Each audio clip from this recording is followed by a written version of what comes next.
Qədim zamanlardan qarğıdalı, müqəddəs bitki hesab olunur. Saçaqlarından isə müalicə məqsədi ilə geniş istifadə olunur. Bu videoda qarğıdalı saçaqlarının faydasından danışacağam, diqqətiniz məndə olsun. Dəyərli izləyicilər, videoların analitikasına baxanda çox az adamın abunə olduğunu görürəm. Bizə dəstək olmaq üçün videoya abunə olub bildirimləri açmağı unutmayın. Qarğıdalı saçaqlarının tərkibində dəmir, selen, biotin, nikotin turşusu, kalsium, kalium, izokverstrin kimi faydalı komponentlər, minerallar və müxtəlif vitaminlərlə zəngindir. Bu maddələrin içərisindən kversetin, sink elementinin hüceyrə daxilinə toplanmasını təmin edir. Qarğıdalı saçaqlarından hazırlanmış preparatlar ödün axınını yaxşılaşdırır, öd durğunluğunu aradan qaldırır, ödün sekresiyasını artıraraq qatılığını və nisbi sıxlığını azaldır. Qanda bilirubin səviyyəsini aşağı salır, mədə-altı vəzin və qaraciyərin işini stimulyasiya edir.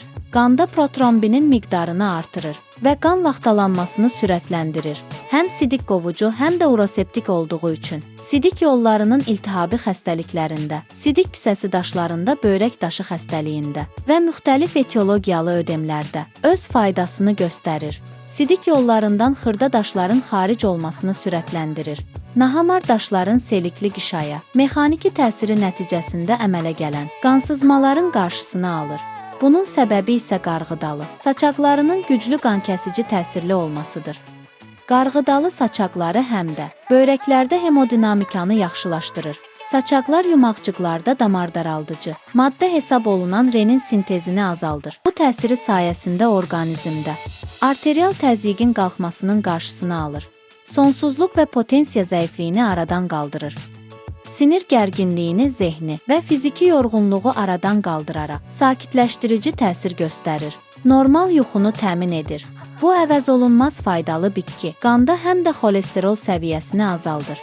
Lipid mübadiləsini tənzimləyərək orqanizmdə aterosklerozun damar patologiyalarının inkişaf riskinin qarşısını alır. Venaların varikoz genişlənməsini önləyir. Orqanizmdə karbohidratların və yağların parçalanmasını sürətləndirir.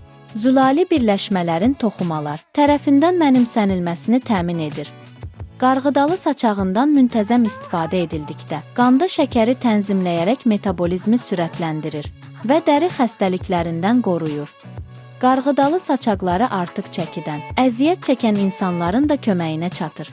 Aclıq hissini dəf edir, insulin sintezini artırır. Belə ki, bu faydalı təbii vasitə iştahanı azaldır, arıqlamağa kömək edir. Bu çayın hazırlanma qaydası isə belədir. Qarğıdalı saçağını təmizləyib, saçaqlar boğazınıza qaçmasın deyə, tərkibindəki komponentlər suya daha tez keçsin deyə xırda-xırda doğraya da bilərsiniz. Üzərinə qaynanmış su tökülür. Çox zəif odda 10 dəqiqə dəmləyib için.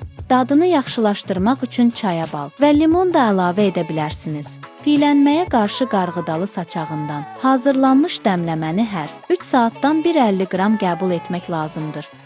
İştahsız və çəkisi az olan insanlara qarğıdalı saçağından istifadə məsləhət görülmür. Bəs siz bu təbii vasitədən istifadə etmisinizmi, nəticəsini görmüsünüzmü, rəylərdə yazın. Faydalı məlumatlar üçün mənim kanalıma abunə olub bəyənməyi unutmayın. Bu videoda bu qədər. İzlədiyiniz üçün təşəkkürlər.